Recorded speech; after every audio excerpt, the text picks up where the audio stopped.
आपने diet plan create करने के बाद में डाइट प्लान टैब में जाना है।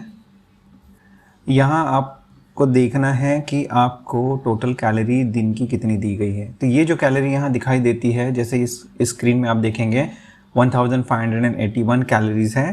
तो ये कैलोरी आपको इंश्योर करना है कि पूरे दिन के खाने की कैलोरी इससे ज़्यादा ना हो, राइट। तो ये आपका डेली बजट है। और उसके राइट साइड में अगर आप देखेंगे तो प्रोटीन, कार्ब और फैट के परसेंटेज दिए हुए हैं और उसके एब्सोल्युटली ग्राम भी दिए हुए हैं।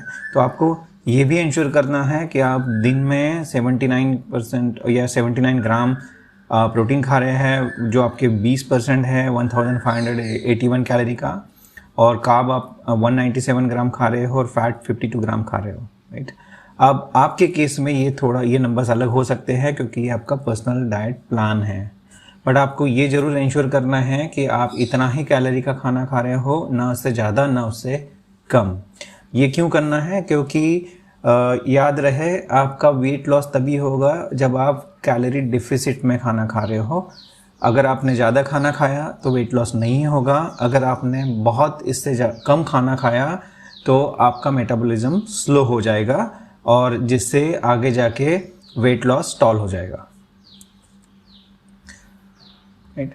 अब आपकी सुविधा के लिए हमने यहाँ पर डाइट चार्ट भी बना दिया है। और इस डाइट चार्ट को अगर आप देखेंगे तो इस डाइट चार्ट में जो मेन्यू आइटम्स दिए हुए हैं या जो फूड आइटम दिए हुए हैं उन्हें एग्जैक्टली उसी प्रोपोर्शन में दिए हुए हैं ताकि आपकी कैलोरी टोटल जो है दिन का और आपके जो माइक्रोन्यूट्रिएंट हैं वो फुलफिल हो जाए, राइट।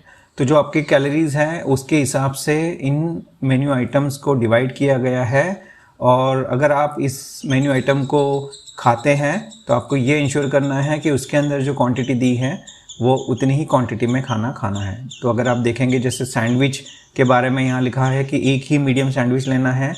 ओट्स अगर आप ले रहे हो तो एक प्लेट से थोड़ा ऊपर का ओट चलेगा। अगर आप इससे ज़्यादा या कम खा रहे हो तो आपकी टोटल कैलोरीज जो है दिन की शायद कम या ज़्यादा हो जाएगी। थोड़ा अगर नीचे आएंगे आप तो आप देख सकते हैं कि डाइट चार्ट के साथ साथ हमने मील प्लान भी बना के दिया है। तो जिन्हें डिटेल में मील प्लान चाहिए वो आप ये वाला फॉलो कर सकते हैं। इसमें फिर से वही अगर आप देखेंगे तो सेम ही चीज़ है। आपके लिए ब्रेकफास्ट आइटम दिया हुआ है और उसके नीचे उसकी टोटल क्वांटिटी दी है कि आपको कितने पोर्शन में वो ब्रेकफास्ट आइटम खाना है। जैसे यहाँ देख सकते हैं कि आप आलू सैंडविच है जो आपको एक ही खाना है, और अगर आप एक आलू सैंडविच खा रहे हो तो आपको टोटल कैलोरी मिल रही है 323, 6 ग्राम प्रोटीन, 5 ग्राम 51 ग्राम आपको मिल जाएगा कार्ब और फैट मिलेगा 9 ग्राम, राइट। सिमिलरली अगर आप नीचे जाएंगे तो आपको लंच और डिनर के काफ़ी सारे ऑप्शंस में मिल जाएंगे, राइट। अगर आप ये जानना चाहते हैं कि ये रेसिपीज़ कैसे बनाई हुई है तो आप किसी भी रेसिपी पे अगर आप टैप करेंगे तो आपको रेसिपी की डिटेल दिखने को मिल जाएगी। इस रेसिपी की डिटेल में आपको ये ध्यान में रखना है कि जब भी आप ये खाना बनाएं इनके इंग्रेडिएंट जिस क्वांटिटी में या जिस मात्रा में दिए गए हैं आप उसी क्वांटिटी और मात्रा में उसको यूज़ करें।